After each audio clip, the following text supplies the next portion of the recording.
primer lugar, muchas gracias por la asistencia, por la participación en esta nueva actividad en la que vamos a tratar de analizar y a actualizar lo que es la situación dentro de lo que se pueda, por lo complejo que es, ocasionada en la economía, en el sistema financiero de nuestro país, por la pandemia del coronavirus. Agradecer a Thomson Reuters, a Jessica por la presentación y tratar de contarles en definitiva en los primeros 50 minutos de esta presentación, de forma muy resumida,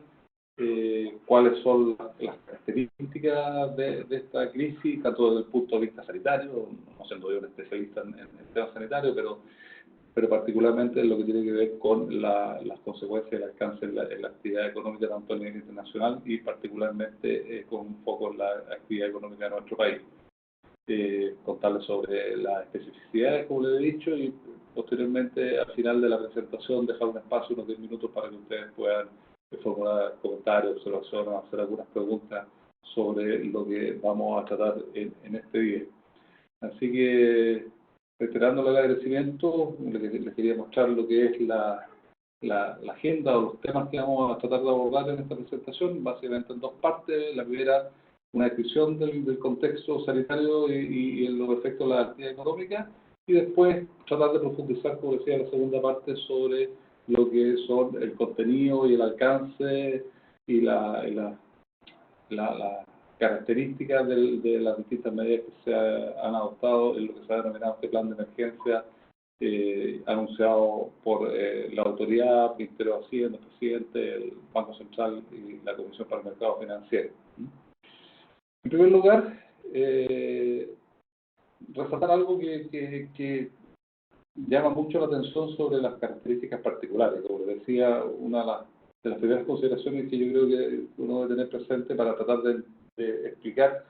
por qué es tan difícil abordar y encontrar soluciones y evaluar, digamos, las soluciones que hasta el momento se han ido adoptando, porque esto es muy nuevo y hay todavía muchas más preguntas, y cada día más probablemente más preguntas que respuestas, tanto lo que significa el avance o la progresión de esta enfermedad, de esta pandemia, y las posibilidades de controlarla o poder terminar con ella en el corto o mediano plazo, y por otro lado también en lo que se refiere al impacto en la economía, cómo poder abordarla desde el punto de vista de una recuperación en el corto o mediano plazo también. Si uno mira información, y esto, créanme que si la medida que uno más días pasan, más información encuentra, pero que a diferencia de lo que naturalmente uno podría esperar, más que respuesta, como les decía, lo que uno está encontrando cada vez son mayores dudas y mayores espacios de incertidumbre en cuanto a qué va a pasar. Aquí hay una de las últimas publicaciones, solamente para que ustedes las vean y podamos repasarlas en conjunto. Expertos de la Católica se advierten que si la curva de contagio se mantiene, los hospitales en Chile colapsarían en junio,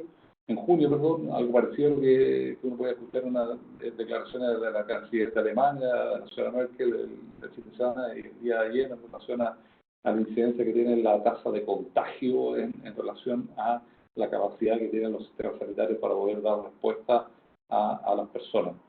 La complejidad que representa esto también en función de lo que estábamos diciendo la Organización Mundial de la Salud sobre la generación de inmunidad. O sea, otra de las grandes dudas es que ustedes, al igual que yo, han estado escuchando probablemente la generación de anticuerpos, la posibilidad de declarar como recuperado a una persona después de un determinado periodo en que desde que se verificó que estaba contagiado, o que fue dado de alta, o que fue sometido a un tratamiento, que ya no presentaban el virus en su sistema, que presenta los anticuerpos suficientes. Todas estas cosas que hemos estado escuchando de la IgG, de la IgM, no sé, de la prueba del PCR, que nos estamos transformando en una suerte de especialistas en el tema sanitario y epidemiólogos o virólogos sin querer hacerlo, ¿verdad? Pero hablando seriamente, como digo, no se sabe cuál es la incidencia real de mortalidad, cuánto de eso está contaminado por la capacidad de testeo que tienen algunos países. Ustedes ven que la autoridad nuestra destaca que somos el país que en América Latina por lejos son los que más exámenes de testeo se están haciendo y se han seguido haciendo, pero esto está todo en veremos, no se sabe qué va a pasar. Y si a eso le sumamos que desde el punto de vista económico es una crisis muy distinta en relación a las que hemos estado enfrentando tradicionalmente, el cóctel este de complejidad o esta tormenta perfecta, uno podría decir que nos da cuenta o nos representa un desafío mucho mayor desde el punto de vista de cómo enfrentarla. Acá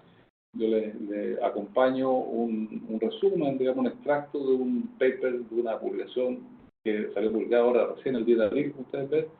de un grupo de economistas bastante renombrados, una iniciativa del Banco Mundial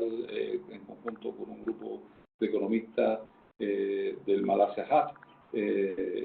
donde participa uno de los autores, un reputado economista chileno que además es consejero de la Comisión para el Mercado Financiero, Mauricio Larraín, en el que justamente da cuenta de estos dos grandes aspectos que llaman la atención desde el punto de vista económico-financiero. Primero, está una crisis provocada por una situación sanitaria sobre la cual no se tiene una respuesta todavía desde el punto de vista de tratamiento y menos de vacunas, y desde el punto de vista del funcionamiento de la economía tampoco se había visto anteriormente. Cuando ustedes probablemente ven o escuchan a los economistas y dicen, mire, esto es una crisis que es o no es un shock de oferta o un shock de demanda, todos concuerdan que efectivamente es un shock de oferta en buena parte, pero no un shock de oferta tradicional. Esto no es porque las empresas hayan disminuido su producción o su actividad por el hecho de que tengan un problema, un desajuste en el sistema de financiamiento, baja en las ventas, alguna actividad relacionada a toma de riesgo excesiva, problemas de endeudamiento, sino que básicamente es porque no puede producir, porque no pueden producir en normalidad, porque mucha la gente estamos en nuestras casas, porque la gente no puede abrir el comercio, porque no pueden operar las fábricas con normalidad, porque no todos pueden hacer teletrabajo, por lo tanto la actividad se ha detenido o ralentizado de una forma muy significativa. Entonces, lo que concluyen estos economistas en lo que han podido analizar hasta el momento, y esto concuerda con lo que están diciendo muchos especialistas desde el ámbito económico, es que, claro, estamos ante una caída importantísima de los niveles de actividad económica, pero esto se produce porque no se puede realizar la actividad en normalidad en la medida que hay restricciones importantes al desplazamiento y a la presencia en los lugares, en la oficina, en los comercios, en las unidades productivas. Entonces, eso es una consideración muy importante a la hora de ver también cómo se combate esto, o te permite derechamente explicar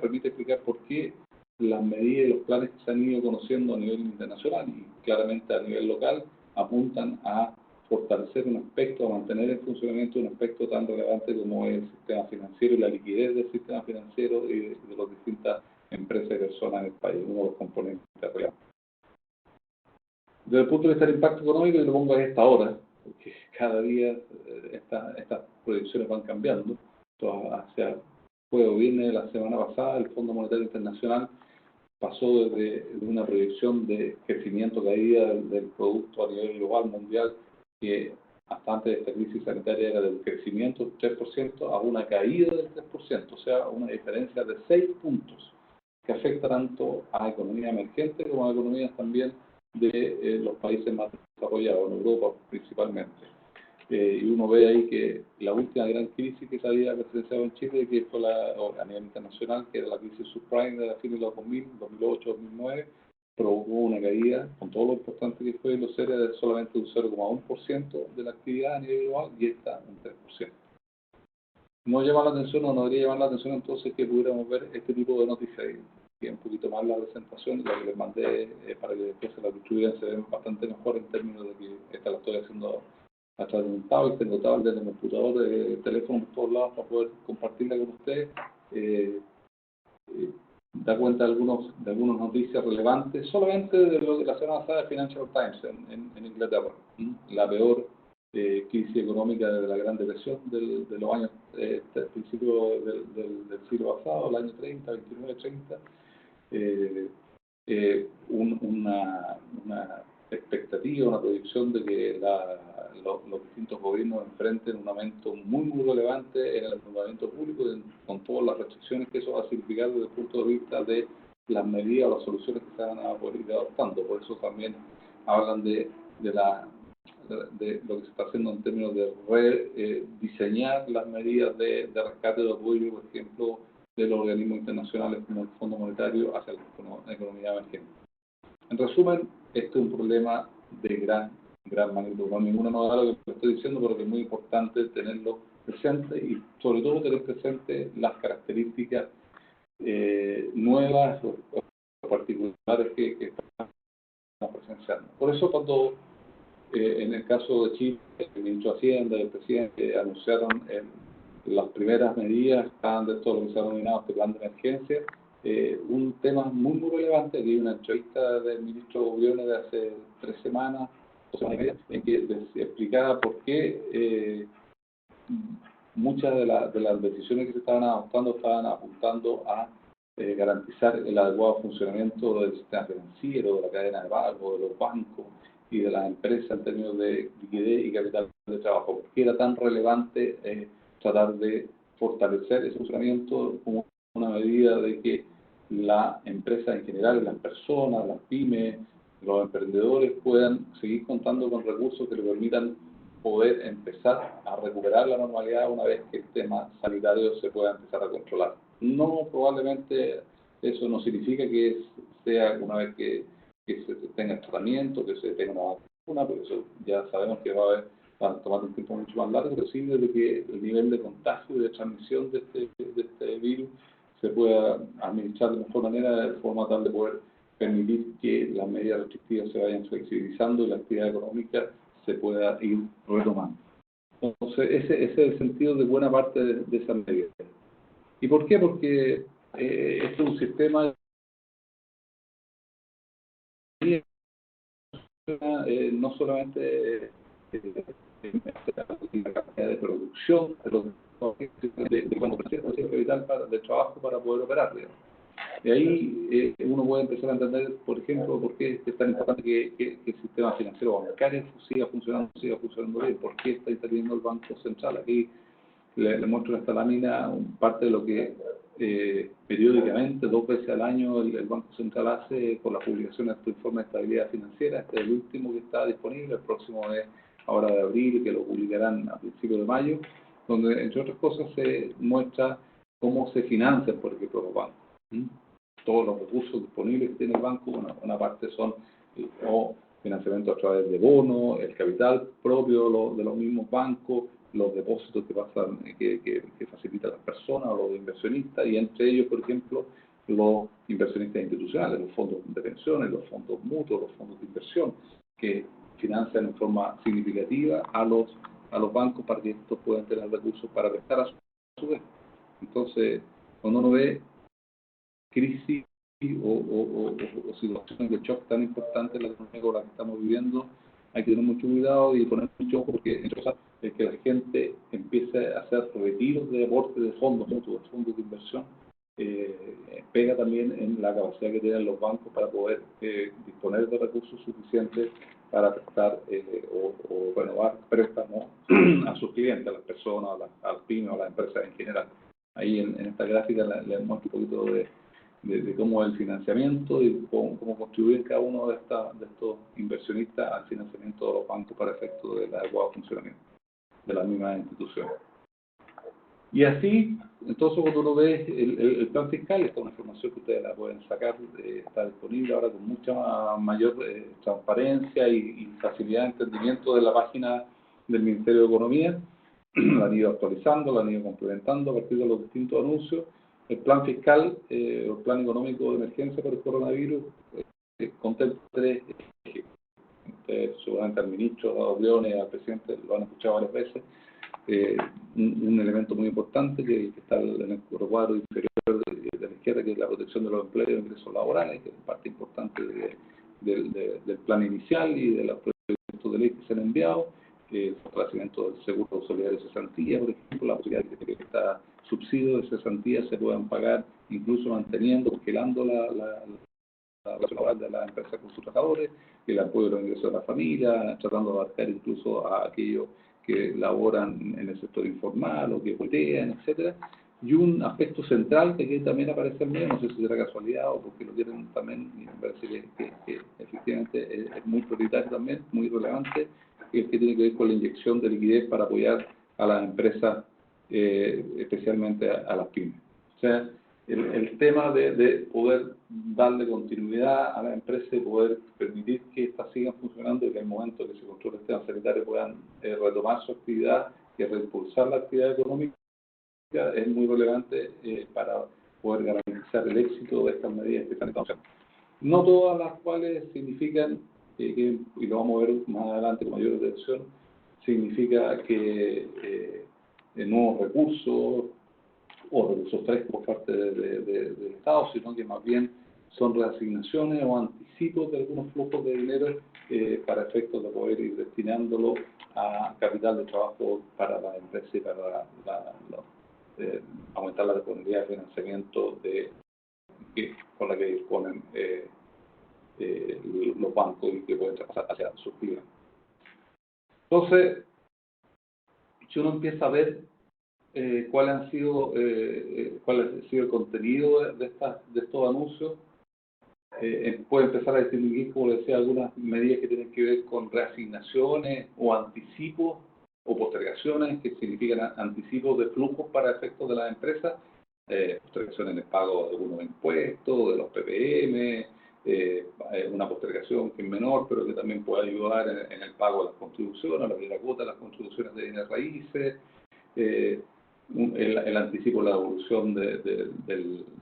impuesto por la declaración renta del año 2020, que hoy día se pagaba a los independientes, digamos, que habían declarado hasta el día 6 u 8 de abril. Una serie de medidas que en realidad no significan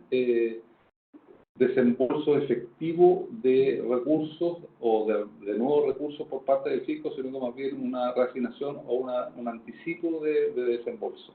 Y eso es importante, porque cuando hablamos de la magnitud del paquete de medidas, la primera etapa contemplaba 11.750 millones de dólares más o menos, que era un poco más del 4% del Producto Interno Bruto, y había toda una discusión, y todavía sigue habiendo, en cuanto a la suficiencia de esas medidas. Se comparaba, por ejemplo, con el plan que anunció Perú, que representaba aproximadamente el 12-13% del Producto Interno Bruto, con muchas medidas que estaban apuntando hacia el desembolso directo de recursos frescos hacia las personas, y entonces ahí empiezan las comparaciones de que si esto está bien orientado, si es suficiente o no es suficiente. De esos primeros 11.750, más que decir que una parte importante, yo diría que aproximadamente la mitad, como le digo, son reasignaciones o anticipos, y solamente la otra mitad tienen que ver con recursos nuevos. Y eso tiene una mirada que uno podría decir de crítica hacia la suficiencia del plan, pero también tiene una mirada en principio positiva desde el punto de vista de la mayor flexibilidad que hay para efectos de poder contar con más herramientas para poder seguir ideando soluciones hacia futuro en la medida que se va teniendo más claridad sobre la extensión del problema. Una segunda medida que estaba contemplada dentro de este primer anuncio, de la primera etapa del plan fiscal de apoyo para la crisis, del plan de emergencia, tenía que ver, como les decía, con la capitalización del Banco Estado para otorgar mayor financiamiento a las personas y a las pymes, con esa sola medida, por efecto de lo que significa desde el punto de vista del mayor financiamiento que también pueden obtener los bancos cuando tienen más capital. Se esperaba que se aumentara la capacidad de otorgamiento de crédito del Banco Estado en aproximadamente 4.400 millones de dólares. Tema súper relevante también a tener en consideración, porque una de las medidas más importantes que se han adoptado y que forman parte de esta segunda etapa de anuncios, disculpen, tienen que ver con el aumento de las líneas de liquidez, financiamiento del Banco Central hacia las instituciones financieras, donde se está hablando de una cifra aproximada de 24.000 millones de dólares. El proyecto de ley, que ya es una ley, y no por eso no sigue generando muchas discusiones sobre su alcance, las típicas cosas sobre si se elegirlo bien, si elegirlo mal, si se elegirlo apurado, que está dando para muchas interpretaciones, de que efectivamente debían cumplir con requisitos las empresas que no se tenían claro que tenían que cumplir. Hoy día mismo, si ustedes ven algunas noticias, una de ellas, por ejemplo, la que sale en el Diario Financiero, Cecilia Cifuentes, una economista de la Universidad de los Andes, que dice, mire, aproximadamente 57.000 empresas ya se habían acercado a la administradora del Fondo de Cesantía para efectos de micro, mediana, pequeña empresa, para efectos de inscribirse y poder otorgar el beneficio de la utilización de los fondos de cesantía, los recursos disponibles en el fondo de cesantía, o sea, que había logrado reunir las personas directamente con los aportes propios y los aportes de sus empleadores, y también con lo que son los aportes del FICO a través del Fondo Solidario de Cesantía.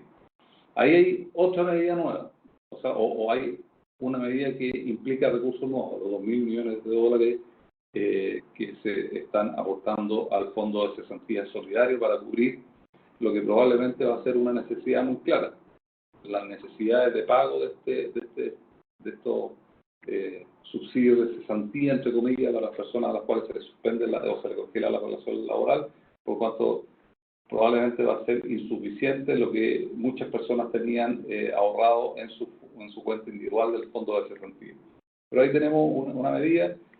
que yo creo que ha sido muy bien recibida, que está bastante bien orientada para efectos de ir generando para las personas que tienen una relación formal de empleo o tengan un contrato de trabajo, que puedan disponer de un porcentaje de sus remuneraciones para poder seguir subsistiendo mientras esté la economía funcionando a media máquina o a un cuarto de máquina. Otra de las medidas era el fondo o el bono COVID. Ese bono ya se implementó, ya se pagó incluso, o se está terminando de pagar, pero como ustedes ven, si bien es cierto, los beneficiarios, un porcentaje importante de las personas, el 40%, pues se subió para algunos casos hasta el 60% de las personas de menores recursos, significa un esfuerzo fiscal de 130 millones de dólares, un esfuerzo bastante acotado en relación a todos otros montos que se han destinado, por ejemplo, para el Fondo de Cesantía Solidario, para el aumento de capital del Banco de Estado, o para el financiamiento de algunas otras iniciativas que tienen que ver con el aumento en la actividad económica. Está el Fondo Solidario para enfrentar la crisis, destinado a atender emergencias sociales, ahí son otros 100 millones de dólares. Y después pasamos a lo que es la segunda etapa, y yo creo que es muy relevante. Los anuncios habían quedado un tanto inconclusos en el anuncio original, que tenían que ver con estos 5.000 millones de dólares adicionales, que son también recursos frescos, digamos, recursos adicionales que se están destinando para afrontar esta crisis, que tenían que ver con 3.000 millones de dólares para aumentar o capitalizar, si ustedes quieren, o fortalecer el FOGAPE, el Fondo de Apoyo a las Pequeñas Empresas, para aumentar también el alcance de las garantías que se otorgan a través del FOGAPE, aumentando también el universo de empresas y el tamaño de las empresas que pueden ser beneficiadas con estas garantías para poder acceder a créditos en el sistema financiero. Y 2.000 millones para entregar más beneficios a las familias vulnerables y generar más empleo. Estos 2.000 millones que también suponen un desafío importante de focalización, primero de identificación de cuáles podrían ser los beneficiarios y los mecanismos para poder distribuir esos recursos, y también focalizarlo en aquellos que realmente lo necesitan, diferenciando por las zonas donde trabajan, el tipo de actividad que tenían, la existencia, ¿no?, de otro tipo de ingresos que como le digo, representa un esfuerzo importante, donde ahí el Ministerio de Planificación y Desarrollo está haciendo un trabajo importante en términos de poder generar los mecanismos y los operativos para implementar la entrega de esos recursos. Pero dentro de eso yo me quería detener con ustedes lo que significa la segunda parte, los 3.000 millones de aumento del FOGAPE, y por qué eso representa la posibilidad de aumentar hasta en 24.000 millones de dólares los recursos disponibles para otorgar mayores financiamientos hacia las personas o empresas en general. Y por qué también ha habido una resistencia importante en los bancos a la hora de poder generar efectivamente las condiciones para poder colocar esos recursos adicionales. Aquí no es por defender a las instituciones financieras, solamente para tratar de explicar por qué se producen estas discusiones tan acaloradas entre las instituciones, la autoridad y los reguladores. Si ustedes se fijan, en un paréntesis, además, estos anuncios fueron hechos en conjunto, ustedes vean las fotos de los videos, Presidente de la República, Presidente del Banco Central, Presidente de la Comisión para el Mercado Financiero. O sea, para que estas cosas efectivamente se puedan financiar, no basta con tener los recursos, que son decisiones principalmente de la autoridad de gobierno, del Ministerio de Hacienda, sino que también pasan por tener el acuerdo del Banco Central, que tiene que comprometer recursos y facilitar mayores financiamientos hacia las instituciones financieras y a los mismos bancos, que efectivamente arraigan recursos. Digamos, que en definitiva, si ustedes hacen un análisis muy rápido, muy simple, con 3.000 millones de garantías adicionales, en la medida que este problema escale y que un porcentaje relevante de los deudores, de las personas a las cuales se les faciliten recursos, terminen por no pagar, porque quiebran, porque no tienen la capacidad de poder producir para efectos de poder generar los flujos para pagar en el futuro, va a significar, por lo tanto, también, o si podría significar, una pérdida relevante para los bancos, porque la mayor parte de los recursos que van a prestar van a ser recursos de los bancos, que a su vez son financiados con recursos de terceros que hacen los depósitos de los bancos y que son canalizados a través de esta línea de financiamiento del Banco Central. O sea, hay toda una cadena que hay que ser muy cuidadoso, y son las razones de por qué permanentemente este tipo de medidas se están coordinando y se está haciendo un seguimiento por parte de estas autoridades para efecto de que el sistema financiero, y cuando uno escucha, y la cadena de pago no se interrumpa. Si hay un problema serio desde el punto de vista de la recuperación de estos créditos, eso puede impactar y generar un problema bastante mayor del que estamos enfrentando hasta ahora. Entonces ahí tenemos y podemos ver en que paralelamente con estos anuncios el Banco Central ha estado adoptando una serie de medidas, y el regulador bancario también, a través de lo que hoy en día es la Comisión para el Mercado Financiero. Ahí Jessica, la presentación decía, había trabajado también en una parte de mi desarrollo profesional, lo había hecho la SBIF, la Superintendencia de Bancos e Instituciones Financieras, el regulador bancario, que hoy día está integrado en la Comisión para el Mercado Financiero. Entonces aquí, este es uno de los últimos anuncios del Banco Central, dice que el Banco Central estableció facilidad de crédito condicional al incremento de las colocaciones y de la línea de crédito de liquidez. Son líneas para bancos con recursos e incentivos para que estos continúen financiando y refinanciando créditos a hogares y empresas, especialmente que no tienen acceso al mercado de capitales. Y el monto inicial equivale a 4.800 millones, pudiendo aumentar conforme se incrementan las colocaciones. A su vez, se estableció una línea adicional que tiene un margen de crecimiento de 4 veces la línea inicial equivalente a 19.200 millones de dólares. Eso es lo que, en definitiva, permite entender de por qué se está hablando de 24.000 millones de dólares. ¿Y qué es lo que hizo el Banco Central? Como temas concretos, inclusión de los bonos corporativos dentro de los colaterales exigibles, o sea, de las garantías que pueden utilizar los bancos para aumentar sus líneas de liquidez. Cambió o postergó algunas exigencias desde el punto de vista de liquidez, dio mayores facilidades también, o amplió los programas de gestión de liquidez en pesos y en dólares para efectos de facilitar las operaciones de crédito hacia las instituciones financieras. O sea, todo apuntando a relajar controladamente las exigencias regulatorias para efectos de incentivar la colocación de recursos nuevos por parte de los bancos hacia sus clientes, empresas y personas. Porque obviamente desde el punto de vista de nuevo de los bancos, cuando ellos prestan, no solamente pasa por una decisión primero de su política de crédito comercial, del análisis que hacen de la capacidad de pago de estos clientes, sino que también desde el punto de vista del costo, de cuánto les va a significar esos préstamos que están analizando, que están evaluando, como exigencia de los reguladores. Hay una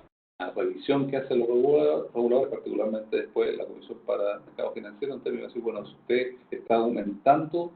el nivel de riesgo de su cartera crediticia, entonces tiene que hacer, por ejemplo, más provisiones, tiene que tener más capital, y por lo tanto eso significa un aumento de los costos de cada uno de los bancos, o una limitación en los recursos disponibles para poder prestar. Entonces, tanto lo que hace el Banco Central, la medida que adopta el Banco Central, como las medidas que adopta el regulador financiero, la Comisión para el Mercado Financiero, se explican por esa razón, por la necesidad de poder generar las condiciones para que los bancos efectivamente, con estos mayores recursos, puedan generar nuevas colocaciones y lo puedan hacer en forma rápida. un detalle importante, por ejemplo, que se me pasó de la lámina anterior, es que el Banco Central condiciona buena parte de las medidas que está adoptando derechamente, un requisito expreso dentro de las nuevas normas o las nuevas condiciones que se están estableciendo para generar estas nuevas colocaciones de que se aumente los préstamos a determinados clientes o a determinadas entidades, pymes, personas, etcétera. Dentro de estos programas, por ejemplo, del FOGAP, para efecto de que efectivamente el Banco Central les facilite mayores recursos líquidos a las instituciones financieras para que puedan seguir aportando. Entonces, si uno recapitula un poco en términos de la magnitud de las medidas que se están adoptando, como decía, entre los distintos anuncios están comprometidos un monto total de, y el gobierno habla de 16.750 millones de dólares, que es un poco más del 6%, casi un 7% del Producto Interno Bruto del país, que es un monto que es súper importante, pero como muchos economistas lo han dicho, y cuando se compara más con otros países equivalentes o comparables con Chile, todavía parece a lo mejor un tanto insuficiente, sobre todo si se analizan aquellos detalles que yo les estaba mencionando en términos de que efectivamente hay países que están haciendo un esfuerzo bastante mayor y hay algunos recursos que efectivamente no son recursos nuevos, no es que se esté aumentando el gasto para efectos de financiar parte de estos planes, sino que son más bien reacomodos, reasignaciones de algunos recursos que ya estaban considerados dentro del presupuesto del país. Desde el punto de vista de cuán bien orientadas están las políticas, en principio uno podría decir que sí, digamos que están bien orientadas, en cuanto están apuntalando con mucha fuerza dos de las patitas del sistema que se han visto muy debilitadas. Una, desde el punto de vista del ingreso directo de las personas que trabajan independientemente, que tienen pequeños emprendimientos, o que tienen una relación laboral, o tenían una relación laboral y que necesitan seguir subsistiendo durante estos meses que están enfrentando limitaciones para salir, desplazarse y encontrar trabajo, en definitiva, para los que lo perdieron. Y por otra parte, para que las empresas que efectivamente tienen, que son viables, que son solventes, puedan seguir operando y puedan recuperar su actividad, porque aquí, dentro de los aspectos positivos que uno pudiera encontrarle a esta crisis, dentro de las características que comentábamos al inicio, es que al ser una crisis una situación bastante particular, todavía es esperable de que al momento que se logre controlar relativamente bien, dentro de lo que se ha venido a denominar ahora, para que no usemos palabras nuevas, esta nueva normalidad, digamos, que van a enfrentar cada uno de los países, se pueda recuperar la actividad económica. La capacidad instalada está ahí, digamos, las máquinas están ahí, los locales están ahí para poder operar. Van a haber algunos sectores que probablemente van a seguir siendo afectados, a pesar de que la gente se pueda empezar a desplazar y empiece a recuperar algo de su normalidad, que las clases se retoman, que el comercio puede abrir. Claramente uno podría esperar de que el sector turismo va a seguir siendo muy afectado. Los restaurantes en buena parte, la línea aérea, los hoteles, los hostales, etcétera, una serie de actividades, las productoras de eventos, la parte artística va a seguir siendo muy afectada, pero una parte muy relevante también del resto de la empresa o de la actividad económica, uno podría esperar de que, superado el tema del control del aumento de los contagios, superado el tema sanitario desde el punto de vista de su control, en la forma en que los expertos, los profesionales del sector sanitario lo han estado adelantando, digamos, que no significa que el virus va a desaparecer ni que a corto plazo va a existir una vacuna, pero sí controlar el aumento del contagio y evitando el colapso del sistema sanitario. Uno podría esperar de que hubiera un repunte importante de la actividad económica. ¿Cuándo va a ser eso? Como les decía hace un rato, lamentablemente para ese tipo de preguntas las respuestas todavía están ahí con un signo de interrogación muy grande. Se pensaba que podía ser el segundo semestre de este año, o empezar la elaboración a partir del segundo semestre, julio, agosto de este año.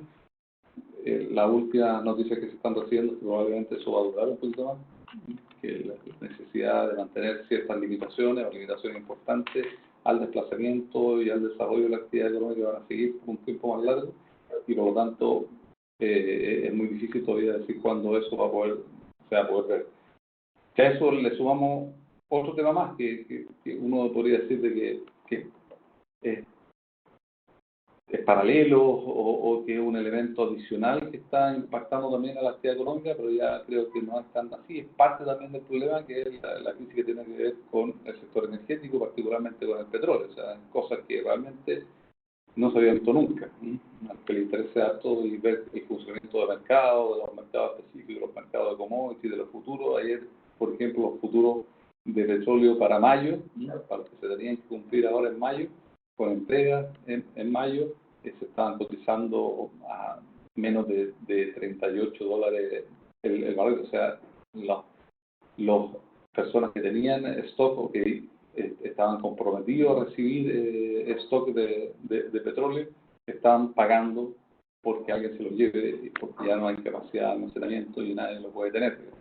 porque la baja de la demanda ha sido impresionante. O sea, esto que partió como un problema del cartel, de la OPEP, por el desacuerdo en el tema de las cuotas de producción, hoy en día ya está reflejando un problema que va mucho más allá de eso, mucho más allá de algunas de estas diferencias que se han planteado en distintos momentos de la historia de la OPEP, sino que tiene que ver también con un tema de demanda y de caída importante de la economía, que va generando además un efecto multiplicador. Esto que el petróleo esté bajando tanto también es una muestra de que esta caída en la actividad, en la demanda, está provocando problemas muy serios. Otro paréntesis: ayer, por ejemplo, si uno escuchaba las declaraciones del gerente general de COPEC, que decía, mira, en este último mes la demanda de combustible en Chile ha caído un 70%. Lo preguntaban por el tema de la caída del petróleo. Se ha caído un 70% de la demanda de combustible. Tenemos todos nuestros tanques llenos y además nosotros tenemos 2 petroleros, 2 cargueros que vienen navegando y que los tenemos comprometidos, y hay que ver ahora dónde se guarda ese petróleo. O sea, es un tema realmente inquietante. Entonces, estamos enfrentando ese problema, y si ustedes me permiten hacer unas conclusiones preliminares, hoy día yo creo que las medidas están bien orientadas, probablemente, y no por falta de previsión de la autoridad económica, sino primero porque es un tema muy complejo y novedoso, y se está aprendiendo también desde el punto de vista económico cuáles serían las mejores soluciones. Resulta al principio razonable ir adoptando medidas con cierta gradualidad, desde el punto de vista de que hay que guardarse algunos recursos, hay que tener recursos, porque si esto se sigue extendiendo hay que seguir distribuyendo, hay que seguir focalizando, hay que seguir apuntalando el sistema financiero para que las empresas mantengan capital de trabajo y puedan seguir financiando sus operaciones, por muy reducidas que estas sean. Por eso también es tan importante ver qué tipo de medidas se pueden implementar para la gran empresa, un tema que políticamente es re complejo de abordar, pero también es importante ir pensando qué se va a hacer y cuántos recursos se necesitan para ello. Probablemente muchos de ustedes pensarán, y con toda la razón, de que esto igual no se puede extender por mucho tiempo desde el punto de vista de la viabilidad de las empresas, porque buena parte de la solución pasa por esta mayor disponibilidad de recursos para financiamiento a través de préstamos, pero después los préstamos hay que pagarlos. Y muchas empresas o muchos negocios llevan harto tiempo con ingresos muy reducidos o sin ingresos, y van a seguir un tiempo más con ingresos reducidos y sin ingresos, y después de alguna parte van a tener que pagar lo que hoy día se les está facilitando, aunque sea en condiciones bastante favorables en términos de tasas de interés. Pero va a haber que pagarlo, y probablemente no todas las empresas van a ser capaces de poder soportar eso. Pero al menos este tipo de medidas yo creo que están muy bien orientadas desde el punto de vista de generar esta posibilidad de que la máquina siga funcionando, que no se tranque por falta de aceite, digamos, los recursos sigan fluyendo de manera tal de que, como todos esperamos,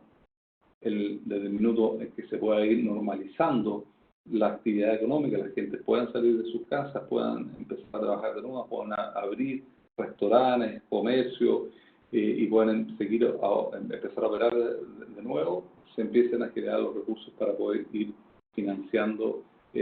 todas estas facilidades crediticias que se han estado entregando en el último tiempo. Entonces, hay una mirada, digamos, que yo podría decir que tiene que ver con una evaluación, creo que la más correcta desde el punto de vista de una evaluación ex ante, como siempre se debería hacer, de la bondad y de la suficiencia de las medidas. Yo creo que están bien orientadas, pero todavía hay una tremenda interrogante desde el punto de vista de qué tan efectivas van a ser en la medida que el problema se vaya acrecentando y la duración de la crisis sanitaria se extienda más allá de lo que se estaba previendo al inicio. Y ahí hay unas señales que no son muy esperanzadoras. Hay países que supuestamente lo estaban trabajando muy bien y que en la última semana se han visto complicados. Suecia, por ejemplo, que es uno de los ejemplos que se mostraba a nivel internacional, que sin mayores restricciones seguía operando, controlando. En 10 días aumentó el número de fallecimientos y de contagiados, lo duplicó. Hace 10 días tenía aproximadamente 800 personas fallecidas, hoy día tiene más de 600, un país de 10 millones de habitantes. Bélgica también, que se suponía y era mostrado como un ejemplo hace 2 semanas, hoy día Bélgica tiene más de 10.000 muertos, digamos, o casi 10.000 muertos, una cosa bastante impresionante lo que ha pasado en Bélgica en las últimas 2 semanas. Y así hay una serie de dudas en términos de qué tan efectivas ser estas decisiones de poder ir relajando algunas de estas restricciones. Pero como hay que operar y hay que tomar decisiones en función de lo que se vaya estimando, con la poca información que se tiene en términos de cómo se puede ir comportando esta pandemia, yo creo que lo que se ha hecho hasta el momento está súper bien encaminado. Eso no significa, insisto, en que se le solucionó la vida a todo, a la mayoría de las personas. No, la situación efectivamente es muy compleja. O sea, no es gratuito estos titulares que hemos estado viendo, que les mostraba al inicio, de que está la peor crisis desde la Gran Depresión, y algunos la comparan y podría llegar a ser peor que la Gran Depresión de principios del siglo pasado. Entonces es un tema que hay que irlo siguiendo, hay que ir viendo. La moderación, el ser conservador, yo creo que es una súper buena medida en general. Para finalizar, y darle paso a algunos comentarios, preguntas que ya he estado viendo que ustedes están formulando, mostrarle este artículo, digamos, que da cuenta de que efectivamente yo creo que las autoridades económicas lo tienen muy en cuenta. Probablemente cuando uno analiza las medidas que se han ido adoptando desde el punto de vista del apoyo al financiamiento de las empresas y las personas, y particularmente de las pymes, podría estar incompleto cuando se han considerado algunos actores que proveen de financiamiento y liquidez distinto a los bancos. Bueno, hay que tener ahí el cuidado del caso, ¿no? Efectivamente, muchas empresas no son clientes, o muchas personas no están bancarizadas, no tienen cuenta de los bancos, probablemente va a ser difícil que accedan, a pesar de que solamente los recursos para el FOGAPE y que el Banco Central, como les decía, incentive el otorgamiento de crédito a pequeñas y medianas empresas, pero hay una serie de empresas que obtienen financiamiento a través del retail, del factoring, de la sociedad de garantía recíproca, etcétera, todo lo que es fintech, que ya estaba complicado de antes, que tiene dificultades para acceder al financiamiento, pero que ahora se ha visto todavía más complicado por las restricciones que hay y por la alta demanda que hay de los recursos que están disponibles. Es un tema que yo creo que hay que seguir analizando, pero no perder de vista que efectivamente cada una de estas decisiones requieren un esfuerzo importante desde el punto de vista de los recursos fiscales y también desde el punto de vista del diseño y de la implementación. Yo creo que en el corto plazo vamos a tener que ver también cómo se les va a poder entregar algunas facilidades mayores a algunas de estas empresas. Hay una discusión, por ejemplo, que ha estado siempre flotando en el ambiente. Algunos de ustedes a lo mejor la han seguido, que tiene que ver, por ejemplo, con el otorgamiento de facilidades de liquidez por parte del Banco Central a algunas instituciones financieras similares a bancos, particularmente las cooperativas de ahorro y crédito o las empresas financieras de retail, digamos, que se lo han solicitado, en el caso de las cooperativas, durante mucho tiempo al Banco Central. Y que el Banco Central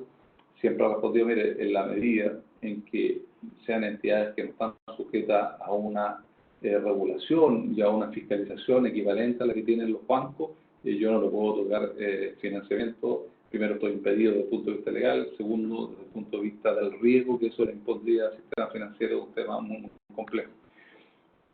He visto algunas señales de que probablemente, y a propósito de algunas preguntas que estoy mirando acá, probablemente algo de eso se va a tratar de hacer, ya sea directamente a través de algunos fondos que pueda destinar el Ministerio de Hacienda, el Ejecutivo, y también con algunas medidas excepcionales y transitorias que podría adoptar el Banco Central de Chile para efectos de generar mayores líneas de liquidez para que las instituciones bancarias o terceras que operan con financiamiento para las pymes también puedan tener mayores recursos. Por el momento, los que no están bancarizados, yo creo que deberían tener una mayor receptividad de parte del Banco Estado e incluso de algunos otros bancos. No va a ser fácil, obviamente, porque además los bancos, como todas las demás empresas, están trabajando con mucha gente con teletrabajo. Hay mucha gente, están los ejecutivos de riesgo, los ejecutivos de cuentas, los ejecutivos comerciales, están trabajando la mayoría desde sus casas, por lo tanto también ahí hay un tema que hace un poquito más dificultoso, pero mirándolo de nuevo desde el lado positivo, yo creo que están demostrando que se están haciendo, las instituciones financieras, que se está haciendo un esfuerzo importante para el efecto de que esa plata llegue a quienes la necesitan, a quienes la están demandando, que son las personas, las empresas, las pymes que la requieren para efecto de poder contar con el capital de trabajo, de poder seguir sosteniendo sus compromisos limitados, pero que todavía los tienen en forma importante para efectos de poder pensar en una recuperación y en una normalización en un plazo razonable. Pero eso son parte de las dudas que se están planteando. Así que espero haber sido lo suficientemente claro. Los mensajes creo que esenciales están ahí. Lamentablemente no son todos los optimistas que uno quisiera que fueran, en términos de que, como le decía, hay mucha incertidumbre todavía, tanto desde el punto de vista de lo que es la crisis sanitaria y su oportunidad de control y de la posibilidad de encontrar o tratamiento o vacuna en el mediano o corto plazo, y también desde el punto de vista de qué es lo que puede hacer la autoridad económica para efectos de poder aliviar esta crisis. Una cosa que desde un sector importante de la ciencia económica se ha estado discutiendo en los últimos días tiene que ver con que hay un grupo importante de economistas, un sector importante de economistas que dicen que de repente el remedio es y va a ser peor que la enfermedad. O sea, desde los temas que quedaron flotando a partir de la crisis de 2009 es que probablemente todo lo que fue el esfuerzo o una de las herramientas que se usó con mucha fuerza, que fue la inyección de liquidez por parte de los bancos centrales y la baja impresionante de las tasas de interés a nivel internacional, es que provocó un aumento de la deuda externa de los países que es bastante inmanejable y que va a provocar que al final del día la economía termine enfrentando crisis todavía mayores a las que se están tratando de solucionar. Es un tema que todavía está en discusión. El argumento básico, para simplificarlo desde el sector de quienes apoyaron y apoyan este tipo de medidas de intervención, es que probablemente no haber hecho nada, dejar que todo cayera, era mucho peor que tomar el riesgo de que se produjeran algún tipo de desbarajuste desde el punto de vista del aumento en la deuda. Por eso también al principio le mostraba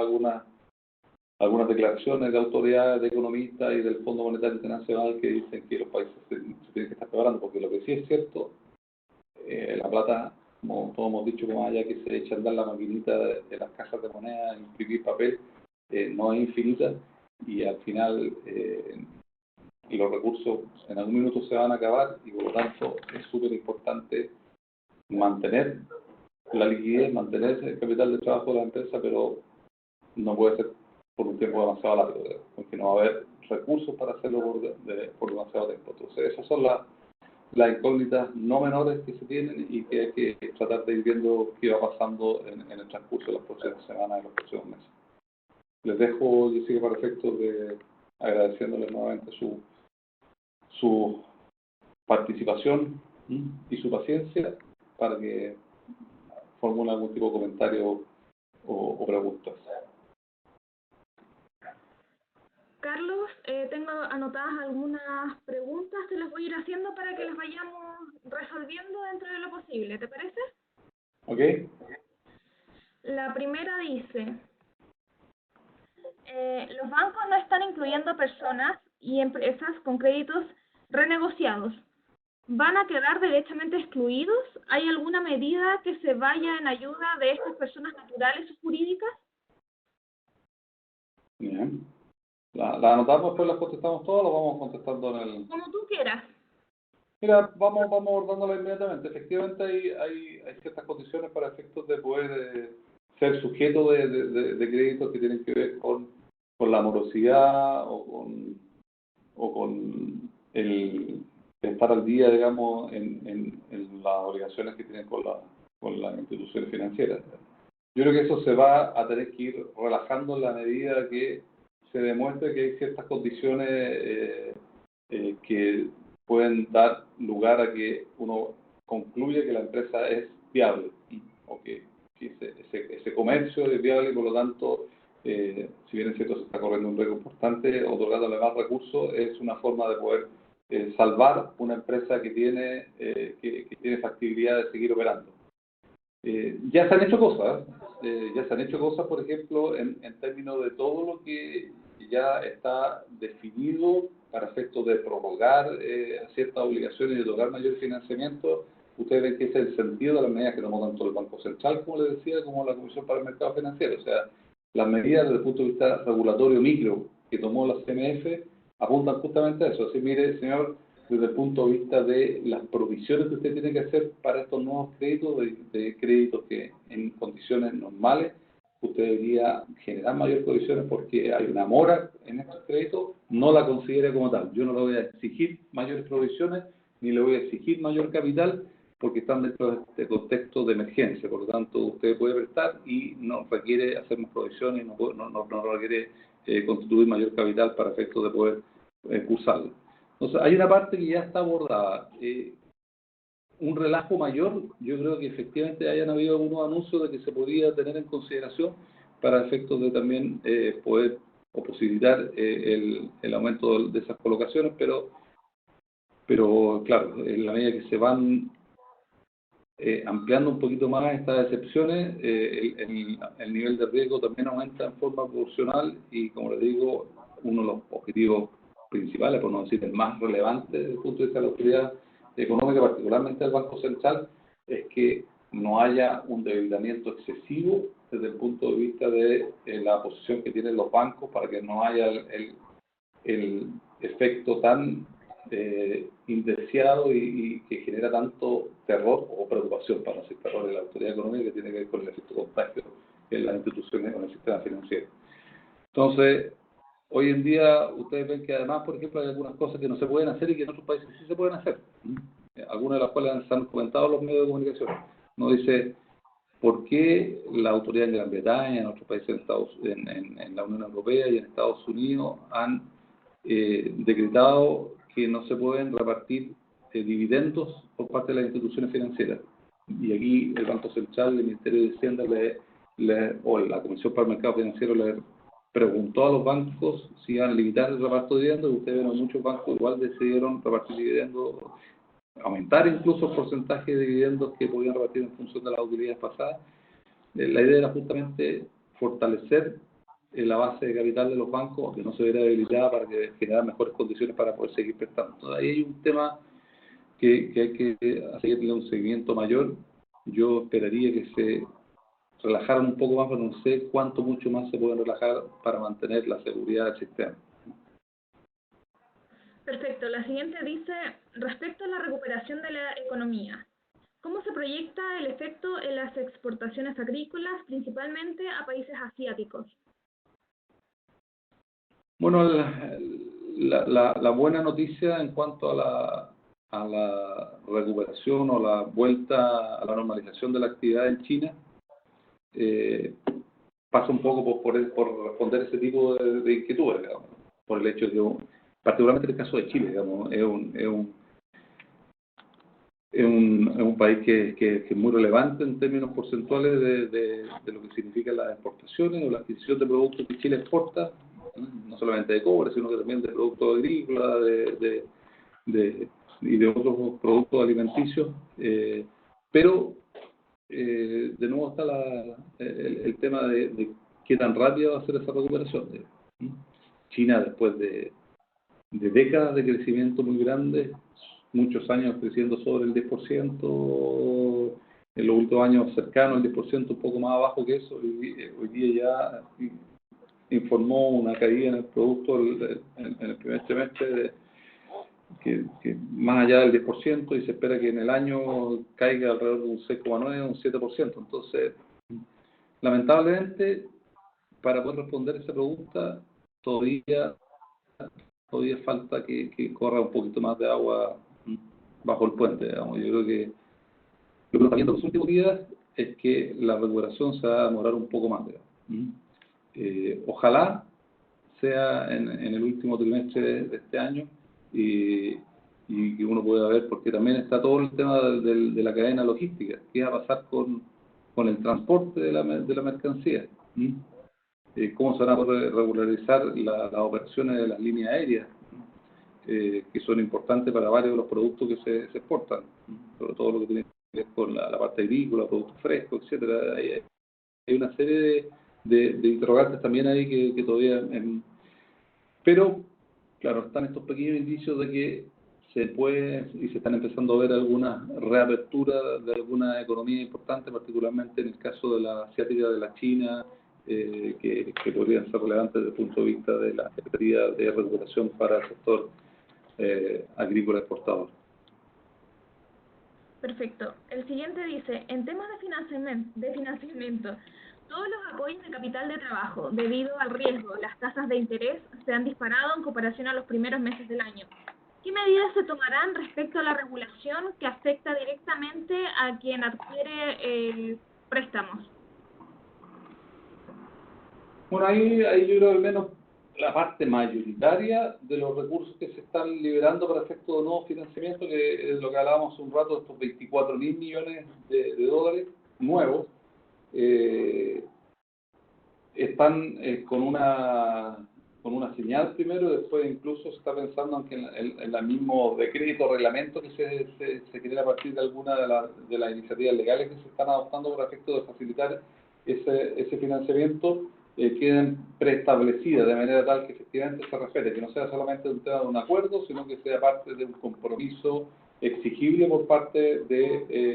del Banco Central y exigible hacia las instituciones financieras. Cuando estamos hablando de ponerle un techo a la tasa de interés nominal, ¿no es cierto?, de este 3,5%, por eso desde la autoridad se hablaba, también con algún efecto comunicacional uno podría esperar, ¿no es cierto?, decir que eran créditos al 0%, porque se estimaba que la inflación iba a ser de alrededor de ese mismo rango, un 3,5%, por lo tanto el financiamiento a la tasa de interés real de esas nuevas colocaciones iba a ser de 0%, pero igual es una tasa bastante baja. Yo creo que por ahí hay que tener cierta tranquilidad. Efectivamente, las tasas de operaciones normales, que no están asociadas a estas líneas de financiamiento que se han ido implementando, han subido, pero al menos todo lo que se va a financiar por estas nuevas líneas de crédito y de liquidez que ha estado implementando la autoridad en conjunto con el Banco Central, uno debería esperar que van a estar en el rango de esas tasas, o sea, que tienen el techo del 3,5% anual nominal, y una tasa bastante baja para efectos de lo que tradicionalmente se hace en las operaciones y para lo que estaban subiendo antes de que se adoptara esa ley. O sea, yo ahí creo que hay de nuevo una buena medida y una señal de tranquilidad para buena parte de las empresas, las personas que están operando a través de ese sistema. La siguiente dice, Carlos, mis preguntas son, ¿estás de acuerdo con que la recuperación de la economía va a ser de aquí a 2 años? Tiene hartas preguntas, así que te hago esta primero. A ver,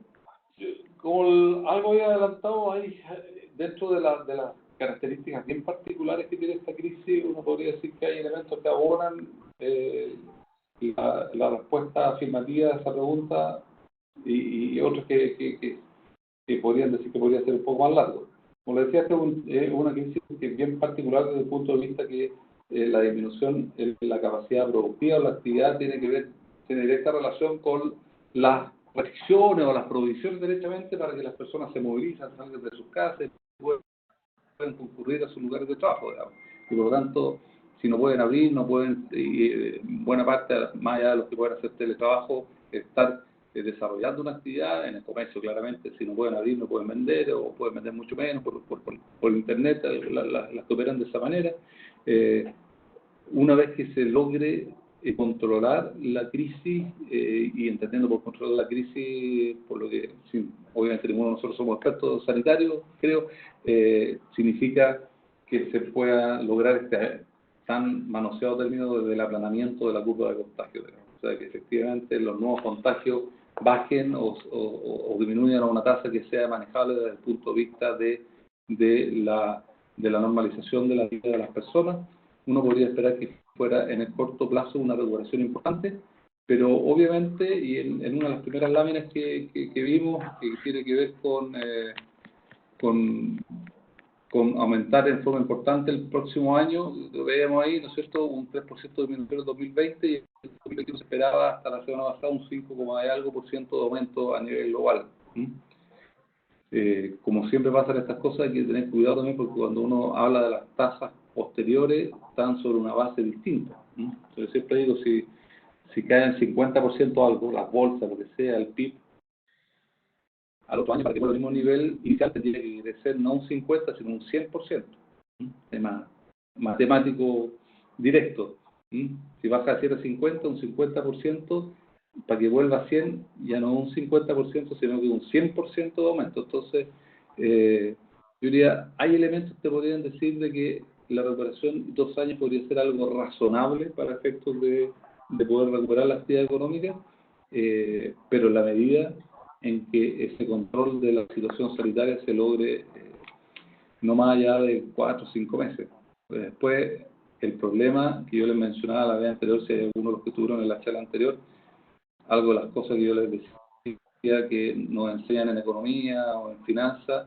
la diferencia entre solvencia y liquidez. Claro, mayoritariamente los distintos emprendimientos, las distintas empresas pueden ser muy solventes, pero si siguen con problemas de liquidez, al final quiebran igual. Y en la medida que ese daño se vaya amplificando, el periodo de recuperación también se hace mucho más difícil. Entonces, de nuevo, por eso es tan importante tomar estas medidas y ser muy prudentes en la forma en que se van implementando, para mantener lo más que se pueda la actividad de manera que sea más fácil poder recuperarse. Por la información que hay ahora, para no latearlos más, yo creo que 2 años efectivamente es un periodo razonable como de recuperación. Con respecto a la pregunta anterior, ¿qué políticas se debería implementar para poder reincentivar la economía cuando se vuelva a la normalidad? La persona se refiere a cuando exista la vacuna y se comience a otorgar. ¿Se debería apoyar algún sector económico en específico?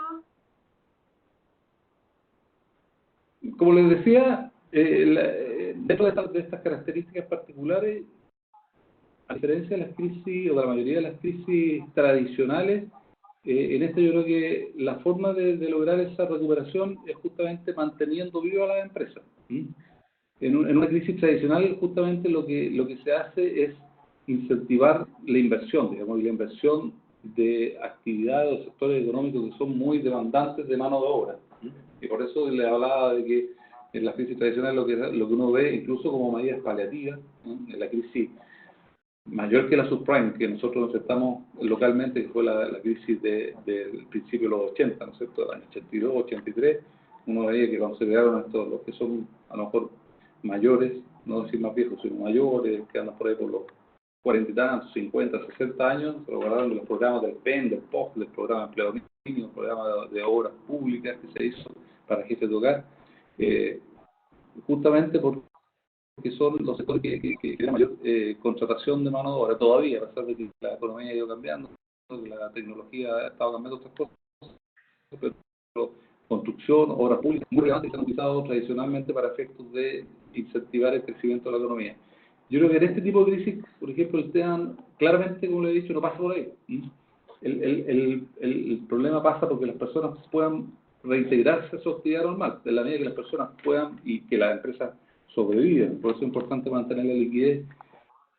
es que puedan reabrir sus instalaciones, que los restaurantes puedan empezar a abrir, que el comercio pueda empezar a vender, que la gente haya mantenido su nivel aunque sea mínimo, de recursos para poder seguir comprando los bienes básicos, en la medida que recuperen sus trabajos, que recuperen sus fuentes de financiamiento. Efectivamente, uno debería pensar que la recuperación no debería requerir mayores incentivos desde el punto de vista, no es que no lo requiera, pero no sería lo más relevante desde el punto de vista de poder garantizar esa recuperación. Perfecto. La siguiente dice, ¿qué se espera si en el peor de los casos el gobierno emplea los recursos de contingencia, entre paréntesis reservas? ¿Tenemos como país la capacidad de endeudamiento? ¿Qué se esperaría hacer?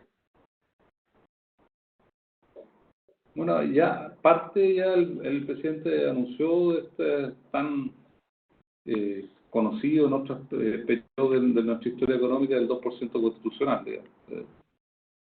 Chile obviamente tiene recursos, ahorros y tiene financiamiento a través de deuda externa, pero el gran problema ahora con el financiamiento de la deuda, que es un tema que ya posee en alguna parte de la presentación,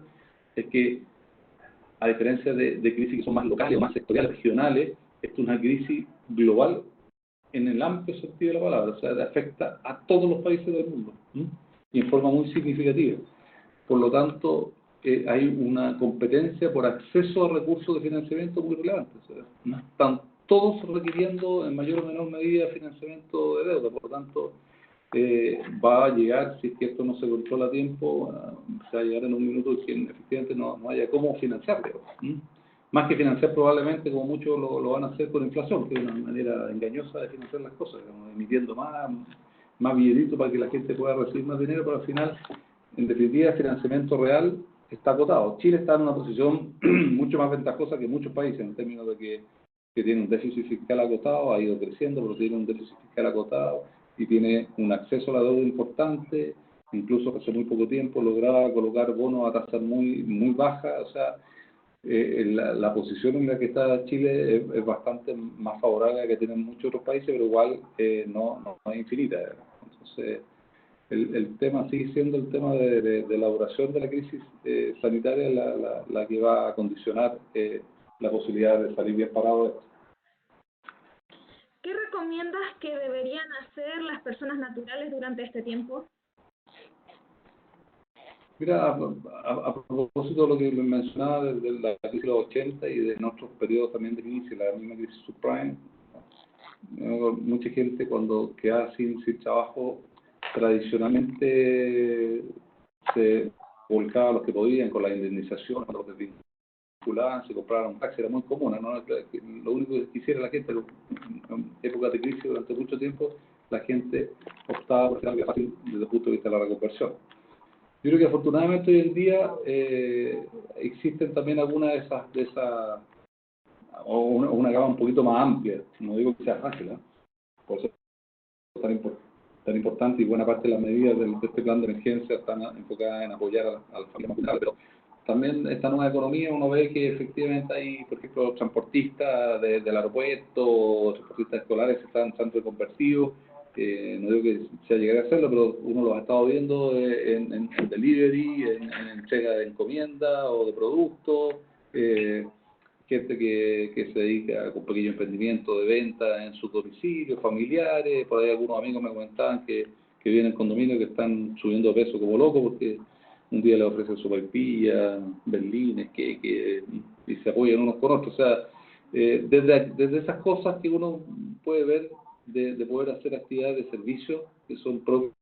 de esta economía circular o de mayor colaboración que se está viendo en el último tiempo, y también ser muy conservadores, digamos, conservadores incluso a la fuerza, porque yo creo que todos estamos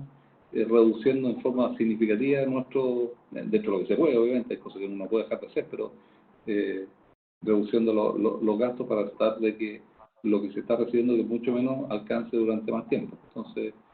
desde el punto de vista de los egresos, ser mucho más conservadores, desde el punto de vista de los ingresos, ver algunas fuentes alternativas en la medida que se pueda, digamos. La última pregunta dice, ¿qué estrategias se podrían hacer si el tema de los bancos no funciona? Esa es una súper buena pregunta por lo que estábamos comentando antes. Yo creo que efectivamente es que, y ustedes han visto muchas personas que han levantado la voz y hecho algunas críticas sobre las bondades de las medidas que se han adoptado, tienen que ver con eso, tienen que ver con las dificultades en la implementación de las medidas. O sea, concordamos, yo creo, mucho en términos de que las medidas están bien orientadas, como les decía, pero probablemente el problema, como muchas veces pasa, los problemas pueden pasar por la forma en que se implementen y la rapidez o la oportunidad con que se implementen las medidas. Y por lo tanto, yo creo que ahí de nuevo hay que destacar que para las acciones que se están tomando desde el punto de vista de aumentar las posibilidades de financiamiento, las líneas de los bancos, es muy relevante que se generen los incentivos para que eso se vaya haciendo rápidamente. Y por lo tanto hay que esperar un tiempo, no va a ser muy largo, más bien corto, para ver si funcionan esas líneas de financiamiento que se están incentivando a través del sistema financiero formal de los bancos, y si no funcionan, probablemente redestinar parte de esos recursos para poder apoyar otro tipo de instituciones como las que veíamos hace un rato, que tienen a lo mejor mejor llegada con los clientes, con los pequeños emprendedores, con las pymes, con las personas naturales directamente para efectos de poder generar ese financiamiento. Yo creo que no me cae ninguna duda que eso ya han habido algunos anuncios que se están evaluando para efectos de ver si es necesario complementar o modificar en parte esas medidas para efectos de reasignar recursos hacia otros mecanismos de financiamiento. Perfecto, no tenemos más preguntas, Carlos. Bien, pues espero que le haya sido útil la información. Le agradezco nuevamente el interés, la participación y espero que nos vamos a encontrar nuevamente en algún minuto con mejores noticias de las que tenemos hasta ahora, con una economía ya más recuperada y una situación sanitaria también más controlada. Perfecto, bueno, te dejo, le damos las gracias a todas las personas que se pudieron conectar y participar de esta presentación. Gracias a ti, Carlos, por la presentación tan clara y por darte el tiempo de responder todas las preguntas de los asistentes.